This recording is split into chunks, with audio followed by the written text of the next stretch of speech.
The Lallan top show is sponsored by next door hub. अपने business को online लेकर आओ फ्री में। जब रास्ते मुश्किल होते हैं तो मंजिल पाने की जिद और बढ़ जाती है। बिजनेस आपका जो भी हो, नेक्स्ट डोर हब के साथ अपना ऑनलाइन स्टोर बनाओ बिल्कुल फ्री में और अपना बिजनेस बढ़ाओ। अब घर बैठे नजदीकी दुकान से शॉपिंग होगा आसान। देश का अपना ऑनलाइन मार्केट nextdoorhub.com।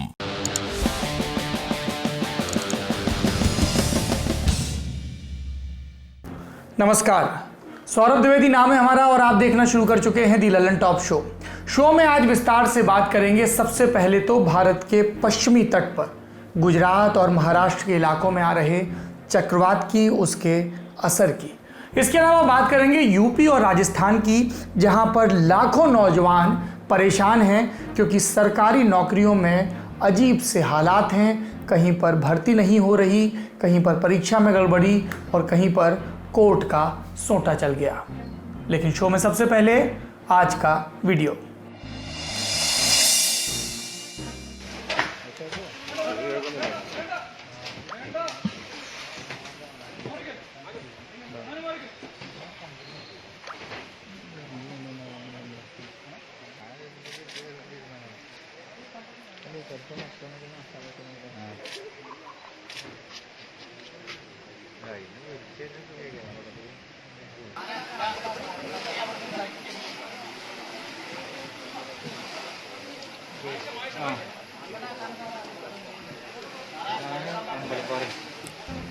ये एक हथनी थी इसलिए क्योंकि अब नहीं है, लोगों ने इसे मार डाला। इस वीडियो में आप इसे एक नदी में खड़े होकर अपनी मौत का इंतजार करते देख रहे थे। मामला केरल के मलप्पुरम जिले का है। पास के पलक्कड़ जिले से भी जुड़ा है क्योंकि वहां पर नीलगिरी के पहाड़ों में साइलेंट वैली नेशनल पार्क है। ये हथनी इसी जंगल की निवासी थी। घूमते घूमते जंगल से बाहर आबादी वाले इलाके में आ गई और वहीं पर किसी ने इसे बारूद से भरा हुआ एक अनानास पाइनएप्पल खिला दिया। बारूद हथनी के मुंह में फटा और उसका मुंह जख्मी हो गया। वन विभाग के एक अधिकारी ने सोशल मीडिया पर पूरी कहानी लिखी। उन्होंने बताया कि हथनी ने घायल होने के बाद भी किसी को नुकसान नहीं पहुंचाया।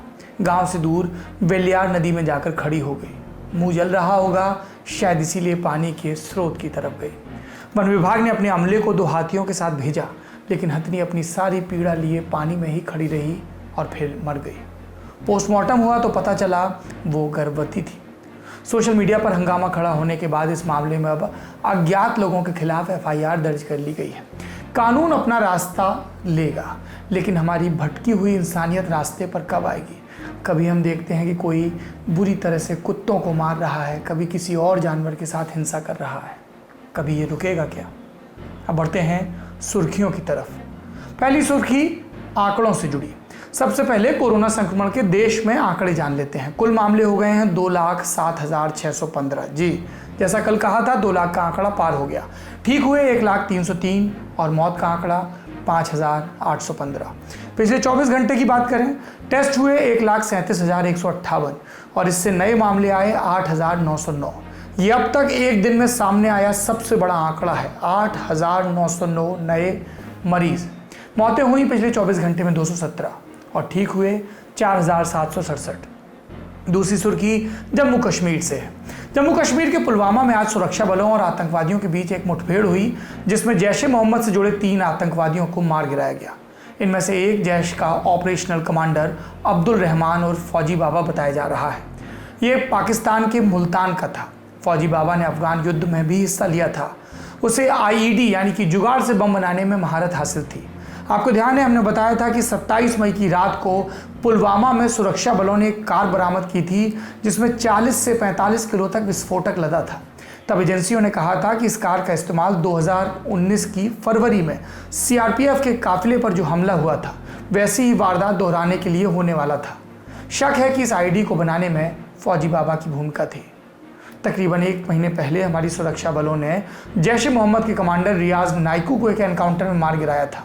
अब फौजी के मारे जाने की खबर है। कश्मीर रेंज के महानिरीक्षक विजय कुमार ने इसे सेना, CRPF और पुलिस इनको मिली दूसरी बड़ी सफलता बताया है।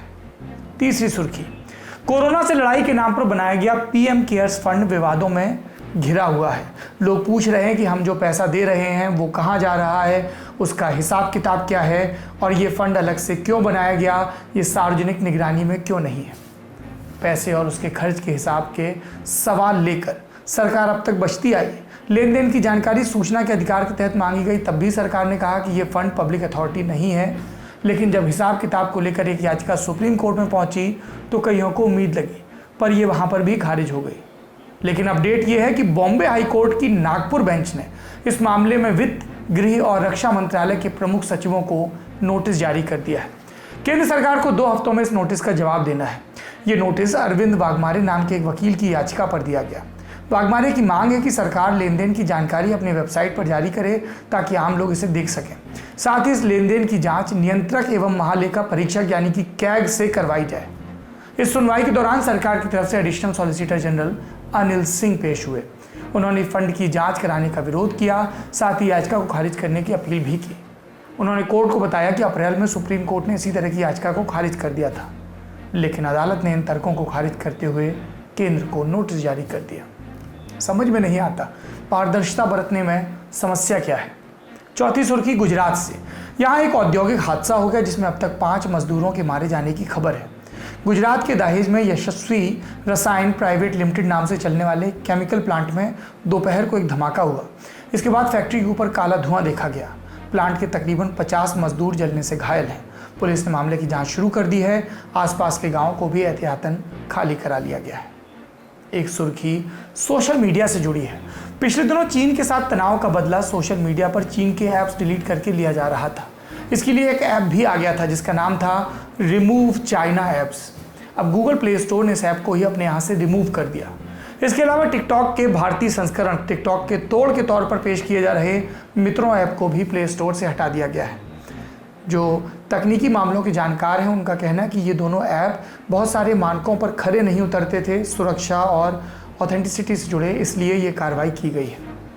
एक अपडेट मोदी कैबिनेट के फैसले से जुड़ा है। मोदी कैबिनेट ने आज 6 दशक पुराने आवश्यक वस्तु अधिनियम में संशोधन के लिए एक अध्यादेश यानी कि ऑर्डिनेंस जारी कर दिया। इस अध्यादेश से अनाज, दालें और प्याज पर सरकारी नियंत्रण खत्म किया जाएगा ताकि किसानों की आय बढ़े। पिछले दिनों जब मोदी जी और वित्त मंत्री जी देश के सामने आए थे तब इसके बारे में बात कर चुके थे। आज कैबिनेट ने इस पर ठप्पा लगा दिया। इसमें क्या हुआ? The farming produce trade and commerce promotion and facilitation ordinance 2020 इसको मंजूरी दी गई। इससे क्या होगा? किसान अब अपनी मर्जी से राज्य में या राज्य के बाहर अपनी उपज बेच पाएंगे। ये अच्छा फैसला है। अब बढ़ते हैं दिन की बड़ी खबर की तरफ। कोलकाता और पश्चिम बंगाल के दूसरे हिस्सों में अम्पन चक्रवात की तबाही से पूरी तरह उबर पाते उससे पहले ही खबर आ गई कि एक चक्रवात मुंबई की तरफ भी चला आ रहा है। इसका नाम निसर्ग। निसर्ग को एक सीवियर साइक्लोनिक स्टॉर्म माना गया, माने एक ऐसा चक्रवात जिसमें हवा की रफ्तार 90 से 110 किलोमीटर प्रति घंटा हो। दोपहर 12:30 पर यह मुंबई से तकरीबन 100 किलोमीटर दूर रायगढ़ जिले में ज़मीन पर आया। राष्ट्रीय आपदा मोचन बल यानी कि एनडीआरएफ की 20 टीमें और नौसेना पहले से ही राहत और बचाव के लिए स्टैंड बाय मोड पर थे। चक्रवात के रास्ते में मुंबई और ठाणे भी थे जहां तेज़ हवाएं चलीं। दोपहर से ही वो तस्वीरें आने लगीं जिनमें तेज़ हवाओं और बारिश के चलते जान माल के नुकसान की आशंका नज़र आ रही थी। समंदर में जहाज़ अपना लंगर डाले खड़े थे और माचिस की तरह हिचकोले खा रहे थे। मुंबई में कई पेड़ उखड़े, कारें दबी, कुछ घरों की छतें भी उड़ गईं। एहतियात के तौर पर बांद्रा वर्ली सी लिंक पर यातायात रोक दिया गया था। मुंबई में आज रात हाई टाइड की चेतावनी भी जारी की गई है। बृहन मुंबई महानगर पालिका यानी कि बीएमसी, उसकी तरफ से भी एक बयान आया कि हमें चक्रवात से निपटने का ज़्यादा अनुभव नहीं है, इसलिए ओडिशा से सलाह मांगी गई है। 40,000 से ज़्यादा लोग अपनी मर्जी से सुरक्षित जगह पर भी गए हैं। इंडिया मेट्रोलॉजिकल डिपार्टमेंट यानी कि IMD ने पहले ही अनुमान लगाकर बता दिया था कि जैसे जैसे चक्रवात ज़मीन पर आगे बढ़ेगा हवा की रफ्तार धीमी पड़ती जाएगी। तेज़ हवाएं गुजरात के नवसारी और वलसाड़ की तरफ भी मुड़ी हैं और यहाँ पर भी एहतियातन सरकार ने कई गाँवों को खाली करा लिया। जब से ये बात चली है कि निसर्ग मुंबई से टकरा सकता है तभी से लोग खोज कर ये भी पढ़ने लगे हैं कि पिछली दफ़ा ऐसा कब हुआ था। लेकिन हाल के इतिहास में ऐसा उदाहरण नहीं है कि कोई चक्रवात अपने भयावह स्वरूप में मुंबई से सीधे टकराया हो। इंडिया टुडे वेबसाइट पर छपी प्रभाष की दत्ता की रिपोर्ट बताती है कि 2017 में साइक्लोन ओखी मुंबई के करीब आया था, लेकिन ज़मीन पर पहुंचने से पहले ये कमज़ोर पड़ गया था और एक आम तूफान रह गया था। तब मुंबई में भारी बारिश हुई थी। इससे पहले 2009 में साइक्लोन फयान पास आया था, लेकिन रायगढ़ और रत्नागिरी की तरफ मुड़ गया था। तब भी मुंबई में भारी बारिश हुई थी। कुछ जगह आपको शायद ये थ्योरी मिली हो कि 1882 में मुंबई से एक सुपर साइक्लोन टकराया था, जिसका नाम था द ग्रेट बॉम्बे साइक्लोन। दावा किया जाता है कि इसमें 1 लाख लोगों की जान गई थी, लेकिन इस दावे का कोई आधार नहीं मिलता। IMD ने 1891 में साइक्लोन का रिकॉर्ड रखना शुरू किया था, उसके पहले का भी कोई पुष्ट संदर्भ नहीं है। एक चीज़ और, आपने गौर किया होगा कि ज़्यादा चक्रवात भारत में पूर्व की तरफ आते हैं। इंडिया मेट्रोलॉजिकल डिपार्टमेंट यानी IMD का रेफरेंस फिर आएगा। उसके मुताबिक बंगाल की खाड़ी में अरब सागर की तुलना में 4 गुना चक्रवात ज़्यादा उठते हैं। इसलिए हमने चक्रवात की खबरों में ज़्यादातर ओडिशा या बंगाल का जिक्र सुना है। मिसाल के लिए अम्पन, जिसने पश्चिम बंगाल में खूब तबाही मचाई। लेकिन पिछले 1 बरस में अरब सागर में उठने वाले चक्रवातों की संख्या अचानक से बढ़ी है और इसे IMD भी मानता है। ऐसा क्यों हो रहा है, फिलहाल इस पर रिसर्च चल रही है, लेकिन इशारा जलवायु परिवर्तन यानी कि क्लाइमेट चेंज की तरफ है। मुंबई और पश्चिम के तट साइक्लोन से इसलिए भी बचे रहते हैं कि अरब सागर में उठने वाले चक्रवात ज़्यादातर पश्चिम की तरफ जाते हैं। ये ओमान, यमन या सोमालिया की तरफ जाते हैं, लेकिन जून के महीने में रास्ता थोड़ा बदल कर उत्तर की तरफ भी आ सकते हैं। तब इनके रास्ते में गुजरात के वो हिस्से आते हैं जो समंदर में निकले हुए हैं, माने सौराष्ट्र और कच्छ। मुंबई इनके रास्ते में नहीं पड़ता, लेकिन क्लाइमेट चेंज इस रवायत को बदल भी सकता है। एक प्राकृतिक आपदा से अब बढ़ते हैं सरकार की बनाई आपदा की तरफ। बड़ी खबर में अब बात करेंगे उन युवाओं की जिन्होंने रातों की नींद जलाकर खूब मेहनत से परीक्षा की तैयारी की, क्योंकि सरकार ने नौकरी का भरोसा दिया था। नौकरी के लिए सरकारें परीक्षा भी करवाती हैं, लेकिन फिर नौकरी नहीं, इंतज़ार मिलता है। कोर्ट की तारीख पर तारीख मिलती है। कभी पेपर आउट हो जाते हैं, कभी परीक्षाएं रद्द हो जाती हैं, और परीक्षाएं हो जाएं तो रिजल्ट में फर्जीवाड़ा, रिजल्ट आ जाए तो नौकरी का क्राइटेरिया ऐसा कि कोर्ट को दखल देना पड़े। और ये किसी एक राज्य की बात नहीं है, देश के ज़्यादातर राज्यों में यही हाल है। सबसे ताज़ा उदाहरण यूपी का है। 69,000 सहायक शिक्षकों की भर्ती। एग्ज़ाम होने के 1.5 साल बाद आज यानी 3 जून वो दिन था जब चुने हुए उम्मीदवारों के लिए नौकरी वाला सपना सच होना था। हाईकोर्ट से लेकर सुप्रीम कोर्ट तक दर्जनों सुनवाइयों के बाद आज से काउंसलिंग शुरू हुई थी। सबसे पहले लड़कियों की। पब्लिक ट्रांसपोर्ट बंद है तो किसी तरह इंतज़ाम करके ये लड़कियां अपने अपने ज़िलों में या दूसरे ज़िलों में काउंसलिंग सेंटर तक पहुंची। लेकिन तब तक खबर आई कि इलाहाबाद हाईकोर्ट की लखनऊ बेंच ने भर्ती प्रक्रिया पर रोक लगा दी है। अंग्रेजी में कहें तो स्टे। एक बार फिर उम्मीद ध्वस्त, एक बार फिर कोर्ट की तारीखों का इंतज़ार, एक बार फिर युवाओं के करियर के साथ खिलवाड़। लेकिन इस पूरे मामले में गलती किसकी है, ये समझने के लिए यूपी में 69,000 शिक्षकों की भर्ती का पूरा मामला समझना होगा। साल 2018 के दिसंबर महीने में यूपी की योगी आदित्यनाथ सरकार ने प्राइमरी स्कूलों में 69,000 सहायक शिक्षकों की भर्ती के लिए वैकेंसी निकाली। परीक्षा नियामक प्राधिकरण के तहत 2019 के जनवरी महीने की 6 तारीख को परीक्षा हुई। 4 लाख कैंडिडेट्स ने लिखित परीक्षा में हिस्सा लिया। इसके एक दिन बाद सरकार की तरफ से कट ऑफ मार्क्स की घोषणा हुई। कट ऑफ मार्क्स यानी क्वालिफाई करने के लिए न्यूनतम अंक। एग्जाम से पहले कट ऑफ के बारे में कुछ भी नहीं कहा गया था। 150 नंबर का पेपर था। कहा गया कि सामान्य वर्ग के कैंडिडेट्स को 150 में से 97, आरक्षित वर्ग के प्रतिभागियों को 90 नंबर लाने होंगे, यानी जनरल कैंडिडेट 65% और रिजर्व कैंडिडेट 60%। ये कट ऑफ। इस परीक्षा से पहले भी शिक्षक भर्ती की एक परीक्षा हुई थी 68,500 पदों के लिए, लेकिन तब पासिंग मार्क्स जनरल के लिए 50% और रिजर्व के लिए 45% तय हुए थे। इस भर्ती में कट ऑफ 15% बढ़ा दिया गया और वजह यह बताई गई कि परीक्षा में सवाल ऑब्जेक्टिव टाइप हैं, इसलिए कट ऑफ ज़्यादा रखा गया। ये 60 और 65% कट ऑफ पर कुछ लोगों को असंतोष हुआ और यहाँ से सीन में आए 2 गुट, एक शिक्षा मित्रों का, दूसरा BEd BTC वालों का। शिक्षा मित्रों ने 60 से 65% कट ऑफ का विरोध करना शुरू कर दिया और हाईकोर्ट चले गए। इनका तर्क था कि पहली परीक्षा किसी और कट ऑफ पर और दूसरी परीक्षा किसी और कट ऑफ पर क्यों। 11 जनवरी 2019 को मामला इलाहाबाद हाईकोर्ट की सिंगल बेंच के पास गया। सरकार हाईकोर्ट में हार गई। हाईकोर्ट ने कट ऑफ को 45 और 40% कर दिया, लेकिन सिंगल बेंच के ऑर्डर के खिलाफ सरकार की तरफ से डिवीजन बेंच में अपील की गई। BEd और BTC वाले कैंडिडेट्स ने भी सिंगल बेंच के फैसले के खिलाफ अपील की। 22 मई से 19 सितंबर तक 7 सुनवाई हुई, लेकिन इस बीच एक भी बार यूपी सरकार के महाधिवक्ता कोर्ट नहीं आए। इसे लेकर कोर्ट ने सरकार को फटकार भी लगाई। कोर्ट में महाधिवक्ता को बुलाने की मांग करते हुए उम्मीदवारों ने लखनऊ में धरना भी दिया, जिसमें उन पर लाठीचार्ज भी हुआ। इंतजार करते करते आ गया 2020। 6 मई 2020 को इलाहाबाद हाईकोर्ट की लखनऊ खंडपीठ ने 69,000 सहायक अध्यापकों की भर्ती के मामले में अपना फैसला सुनाया। हाईकोर्ट ने योगी सरकार को राहत देते हुए सरकार द्वारा तय किए गए कट ऑफ यानी 65% और 60% पर ही भर्ती कराने का आदेश दिया। हाईकोर्ट ने राज्य सरकार को भर्ती की प्रक्रिया पूरी करने के लिए 3 महीने का समय दिया। पर बात यहाँ खत्म नहीं हुई। उत्तर प्रदेश प्राथमिक शिक्षा मित्र एसोसिएशन ने इलाहाबाद हाईकोर्ट के इस फैसले के खिलाफ सुप्रीम कोर्ट में याचिका लगा दी। इस याचिका में इलाहाबाद हाईकोर्ट के फैसले पर रोक लगाने या उसे रद्द करने की मांग की गई।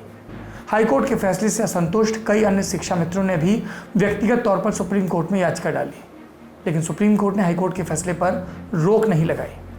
कोर्ट में यह मामला चल ही रहा था, लेकिन तब तक लिखित परीक्षा का रिजल्ट नहीं आया था। कौन सी लिखित परीक्षा? जो 6 जनवरी 2019 को ली गई थी। दरअसल यूपी सरकार ने 12 मई 2020 को लिखित परीक्षा का जब रिजल्ट जारी किया, तब उससे नई स्थितियां सामने आई, क्योंकि इस परीक्षा में कुल 1,46,060 कैंडिडेट पास हुए। हमने आपको क्या बताया था शुरू में? 69,000 वैकेंसी 69,000 कैंडिडेट पास हुए, 1,46,060 यानी कि वैकेंसी के 2 गुने से ज़्यादा। इस परीक्षा में पास होने वालों में 8,018 शिक्षा मित्र भी हैं। अब रिजल्ट आ गया, अब काउंसलिंग होनी थी, मेरिट बननी थी, लेकिन उम्मीदवारों की दिक्कतें यहाँ पर खत्म नहीं हुई। एक और गड़बड़ थी। एग्जाम में जो सवाल पूछे गए थे उनमें गड़बड़ थी। परीक्षा नियामक प्राधिकरण ने माना भी कि 3 सवाल कोर्स के बाहर से पूछे गए थे और इसलिए सॉल्यूशन निकाला गया कि इन पर सभी को नंबर दे दिए जाएंगे। 17 मई को लिखित परीक्षा में सफल कैंडिडेट्स की नियुक्ति के लिए विज्ञप्ति जारी हुई। 3 जून से 6 जून तक काउंसलिंग होनी थी, यानी डॉक्यूमेंट्स की जांच का टाइम तय किया गया था और 6 जून तक ज्वाइनिंग लेटर जारी कर देने की बात कही गई थी। लेकिन इन सब के बीच कोर्ट का स्टे आ गया। क्यों स्टे लगाया कोर्ट ने? क्योंकि अब जो फ्रेश याचिकाएं दायर की गई थी वो कट ऑफ के बारे में नहीं थी, वो इस बारे में थी कि कुछ सवालों का गलत जवाब ही परीक्षा नियामक आधिकारिक तौर पर सही मान रहा है। अब इस मामले पर अगली सुनवाई 12 जुलाई को होगी, यानी मामला फिर से लटक गया है।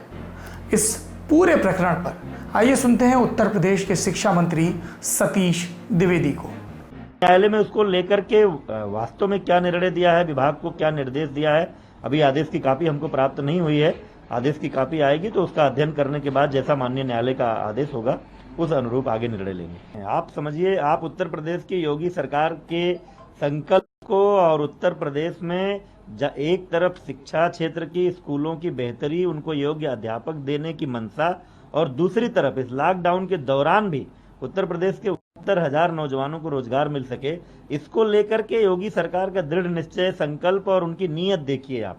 शायद देश भर में कहीं ऐसा नहीं हो रहा होगा कि इस समय इतनी बड़ी मात्रा में भर्ती हो रही हो। सरकार चाहती तो असमर्थता जता सकती थी कि लॉकडाउन चल रहा, कैसे भर्ती करें, लेकिन उसके बाद भी सरकार ने तेजी से कदम आगे बढ़ाए। सरकार का बयान आपने सुन लिया, लेकिन इसमें गलती किसकी है? उन विद्यार्थियों की तो कतई नहीं है जो अपनी मेहनत के बल पर एक अदद सरकारी नौकरी चाहते हैं, शिक्षक की नौकरी। सबसे पहले परीक्षा में धांधली के आरोप लगे, पेपर आउट होने की खबर आई। इस मामले में 28 लोगों को गिरफ्तार भी किया गया। अब धांधली वाली बात भी फिर से उठ रही है, क्योंकि रिजल्ट में गड़बड़ी का आरोप है। जब रिजल्ट आया तो कई कैंडिडेट्स की मार्कशीट्स भी सोशल मीडिया पर वायरल होने लगी। 150 में से 143 से लेकर 130 नंबर तक पाने वाले ये कैंडिडेट अंडरग्राउंड होने लगे, मीडिया या दूसरे कैंडिडेट से बात करने से बचने लगे। इन कैंडिडेट्स का एकेडमिक बैकग्राउंड भी सोशल मीडिया पर वायरल हुआ, जिसे देखने पर पता चलता है कि किसी को हाई स्कूल के बाद इंटर पास करने में 4 साल लग गए तो किसी ने 7 बरस में ग्रेजुएशन किया। सोशल मीडिया पर ऐसी भी कई मार्कशीट वायरल हैं जिनमें एक ही परिवार के कई लोग पास हुए और सबके लगभग बराबर नंबर आए। लिखित परीक्षा में सबसे ज़्यादा नंबर पाने वाले 10 कैंडिडेट से हमने भी बात करने की कोशिश की, लेकिन उनकी एप्लीकेशन फॉर्म पर दिया गया नंबर स्विच ऑफ मिला। अमूमन जब टॉपर्स आते हैं तो अलग अलग कोचिंग संस्थान भी दावा करते हैं कि फलाने एग्जाम का टॉपर हमारे यहाँ का पढ़ा। यहाँ ये बात भी सिरे से नदारद है। परीक्षा में धांधली के अलावा सवालों में आपत्तियों की भी भरमार है। 6 जनवरी 2019 को एग्जाम होने के बाद 8 जनवरी को इसकी आंसर शीट जारी की गई तो 150 में से 142 सवालों पर आपत्ति आ गई। बाद में 3 सवालों को परीक्षा नियामक प्राधिकरण ने आउट ऑफ कोर्स माना और उनके मार्क्स सभी को बांट दिए, लेकिन कैंडिडेट्स को इनके अलावा भी कई सवालों पर आपत्ति थी जिसे पीएनपी ने नहीं माना। तब वो कोर्ट गए और इसी को लेकर अब कोर्ट का स्टे आया है। अब आप ये समझिए कि जिस विभाग का काम ही परीक्षा करवाना है वो ठीक से पेपर तैयार नहीं करवा पा रहा। पेपर तैयार हुए तो एग्ज़ाम से पहले आउट होने, इस तरह के इल्ज़ाम लग रहे। जिस विभाग का काम नौकरी के लिए क्राइटेरिया तय करना है वो ठीक से क्राइटेरिया तय नहीं कर पा रहा। कोर्ट को बीच बचाव करना पड़ता है और कोर्ट में सुनवाई होती है तो सरकार की तरफ से लोग नहीं जाते हैं। जब सरकार के इस रवैये के खिलाफ सरकार के लोग यानी सूबे के लोग विरोध करते हैं तो उन पर लाठी चलती है। शिक्षा विभाग का काम है कि नागरिकों को भविष्य के लिए तैयार करना ताकि देश में अनुशासन रहे, व्यवस्था रहे, लेकिन यहाँ तो शिक्षा विभाग की ही व्यवस्था बिगड़ी हुई है और भुगतते हैं छात्र। अब राजस्थान में नौकरियों के बुरे हाल की बात करेंगे। यहाँ के युवा 7 साल से नौकरी की उम्मीद लिए बैठे हैं। 2013 में राजस्थान की अशोक गहलोत सरकार ने 19,275 पदों के लिए भर्ती निकाली। ये भर्ती प्रत्येक ग्राम पंचायत में 2 लोअर डिवीज़न क्लर्क यानी कि LDC लगाने के लिए निकाली गई थी। मनरेगा, जलगृह, सर्व शिक्षा अभियान, स्वच्छ भारत अभियान आदि में संविदा पर काम करने वालों को इस भर्ती में अनुभव के आधार पर बोनस देने का भी फैसला हुआ था।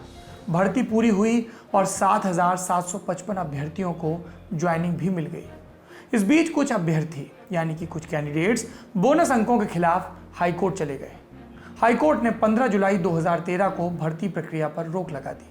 हाईकोर्ट ने बोनस का तरीका बदला तो सरकार और बोनस पाने वाले कैंडिडेट सुप्रीम कोर्ट गए।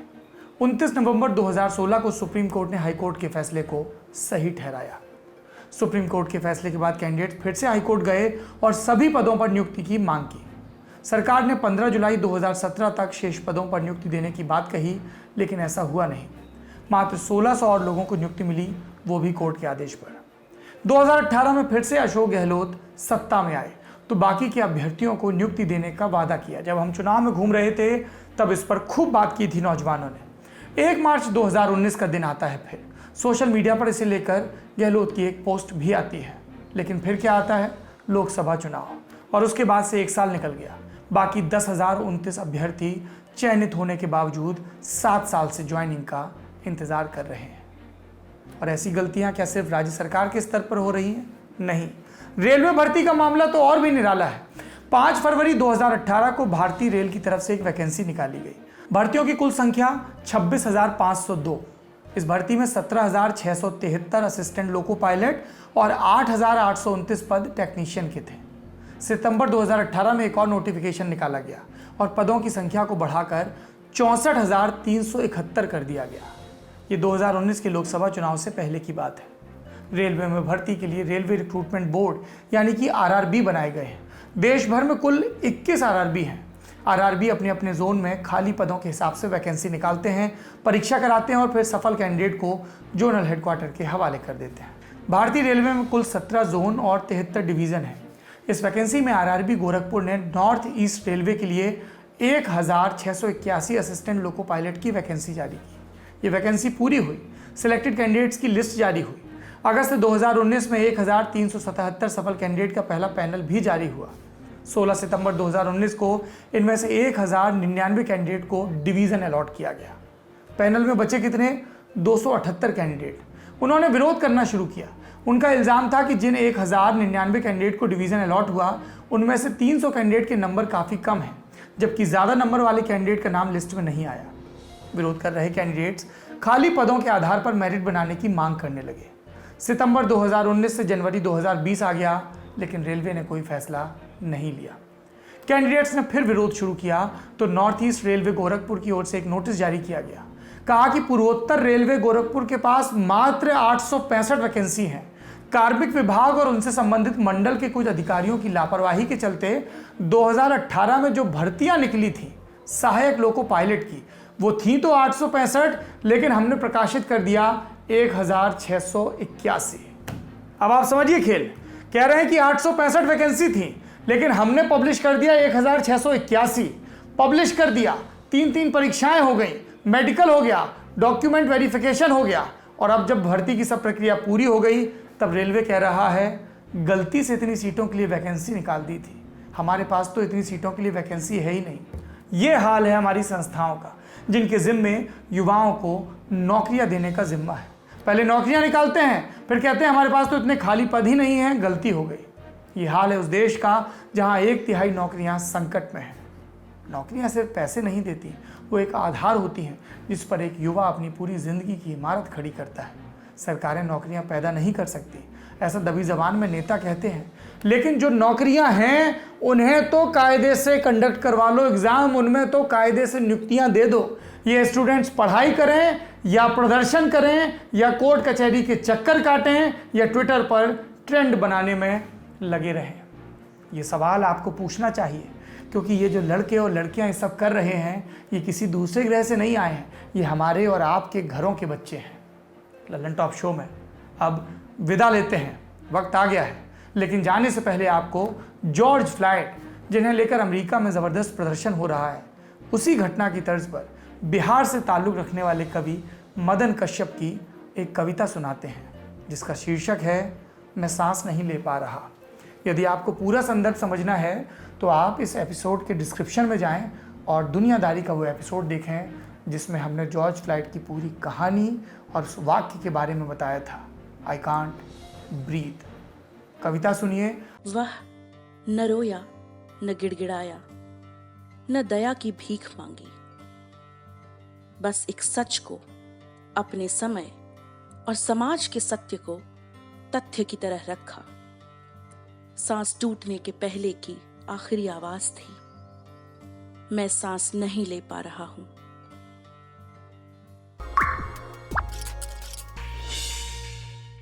तो कहाँ मिलेगी मदन कश्यप की ये कविता? फिलहाल तो आपको शो में मिलेगी, लेकिन इस तरह की कई कविताएं हैं, कई कहानियां हैं जो आपको पढ़ने में, देखने में रुचि है। कई कविताएं, कई कहानियां और स्टैंड अप कॉमिक हैं जो आप गढ़ सकते हैं मोबाइल फ़ोन के सामने, उसके कैमरे का इस्तेमाल करके, और फिर हमारे पास भेज सकते हैं। क्योंकि लल्लन टॉप ने एक नया मंच शुरू किया है, लटक, यानी कि लल्लन टॉप कविताएं, कहानियां और कॉमिक एक्ट। ये इंस्टाग्राम पर किया गया हमारा नया प्रयास है। यदि अब तक आपने इंस्टाग्राम पर लटक को नहीं तलाशा तो फ़ौरन तलाशिए, क्योंकि वहाँ पर निर्बाध कला, साहित्य, संस्कृति, करुणा, इंसानियत, इन सब से जुड़ी चीज़ें अपडेट होती रहती हैं। अपना और अपनों का ख्याल रखिए, कविता सुनिए, अपनी राय बताइए। शुभ रात्रि।